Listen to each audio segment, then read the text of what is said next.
Thanks very much, Franz Joseph. So continuing about the choice between PCI or CABG for stable coronary artery disease, we have, I have nothing to declare. The setting of patients with stable coronary artery disease with suitable coronary anatomy for both procedures and low predicted surgical mortality. This is the setting in which these recommendations were issued.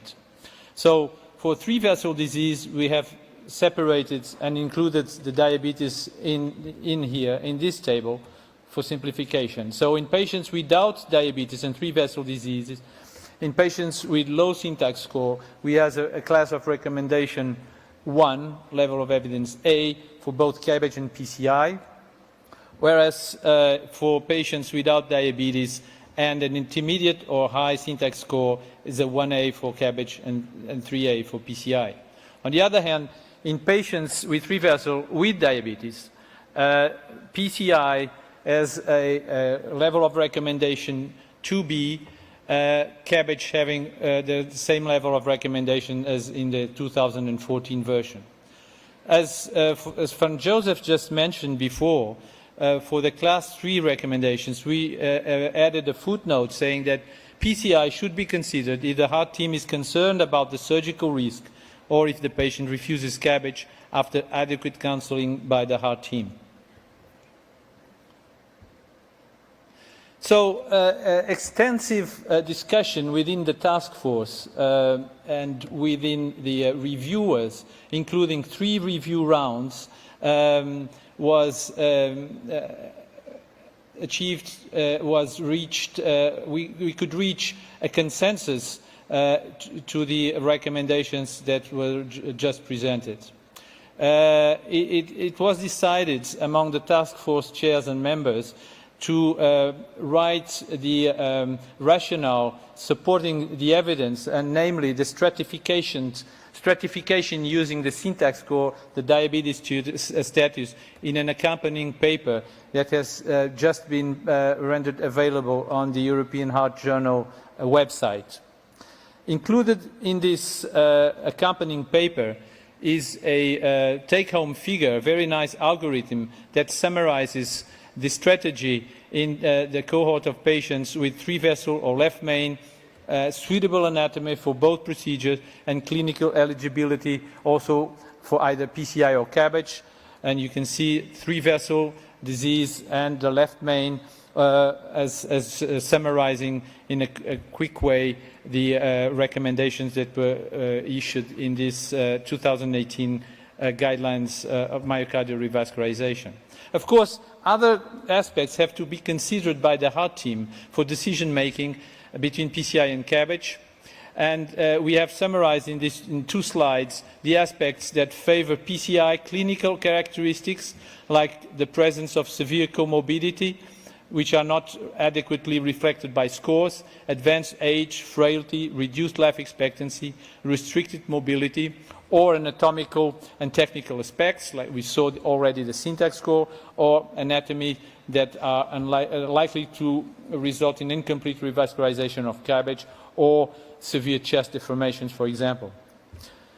And likewise, for CABG, there are clinical characteristics that clearly favor surgery, like diabetes, reduced left ventricular function, contraindication to double antiplatelet therapy, recurrent diffuse in-stent restenosis, and anatomical and technical aspects, namely anatomy is likely resulting in incomplete revascularization with PCI or severe calcified coronary artery lesions limiting lesion expansion.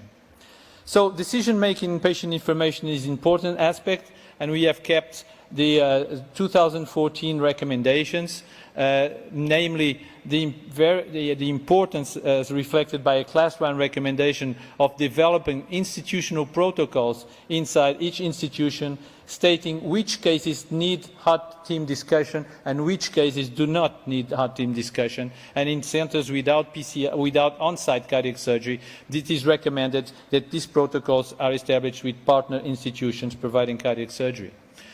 We have issued recommendations for acute heart failure, but here I will only focus on patients with chronic heart failure and systolic left ventricular dysfunction. CABG is recommended as the first revascularization strategy choice in patients with multivessel disease and acceptable surgical risk. In patients with one or two vessel disease, PCI should be considered as an alternative to CABG when complete revascularization can be achieved. And in patients with three vessel disease, this is new, PCI should be considered based on the evaluation by the heart team of the patient's anatomy and expected completeness of revascularization. What about repeat revascularization? Well, first, regarding late graft failure, the procedural aspects for CABG, of course, redo CABG should be considered for patients without a patent internal mammary artery graft to the LAD. And for PCI, distal protection devices should be considered for PCI of saphenous vein graft lesions, and PCI of the bypassed native artery should be considered over PCI of the bypass graft. Drug-eluting stents are always recommended for the treatment of in-stent restenosis of bare metal stents or drug-eluting stents. Drug-coated balloons are also recommended for these settings. And in patients with recurrent episodes of diffuse in-stent restenosis, CABG should be considered by the heart team over a new PCI attempt. Well, we decided to summarize the technical aspects of CABG in a single figure, and I would stress your attention on the fact that we have a Class 1B recommendation for minimizing aortic manipulation, even when cardiopulmonary bypass is used. We recommend off-pump surgery by experienced operators if there is a calcified descending aorta.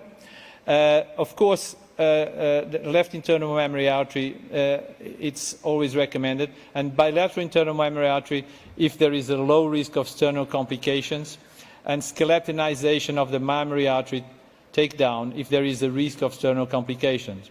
Finally, based on a very recent meta-analysis published in New England Journal of Medicine, we have upgraded and we have a radial artery preferred over saphenous vein in patients with target vessel stenosis, with a high-grade target vessel stenosis. So, what is new in relation with CABG? Well, the calculation of the CINTA score, as you have just seen in Franz Joseph and the presentation of the three-vessel disease, it's key, and it is easily available online. We have recommended with a class of recommendation 1 that this patient should be reviewed between 3 and 6 months after the revascularization procedure. Stabilized non-STEMI acute coronary syndrome patients, the revascularization strategy in this stabilized patient should follow the principles of stable coronary artery disease. As just mentioned, the use of radial artery grafts over saphenous in patients with high degree stenosis. Completeness of revascularization should be prioritized when considering CABG versus PCI. And there were 3 downgrades that are summarized here I've just mentioned the case of diabetes, the platelet function testing, and Euroscore, which has been downgraded to a 2A to 2B.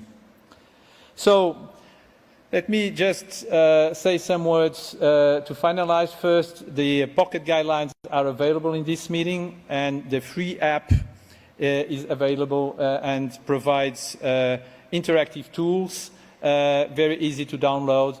And I would like to thank Franz Joseph, all the task force members, all the reviewers, and of course the CPG staffs. Thank you very much.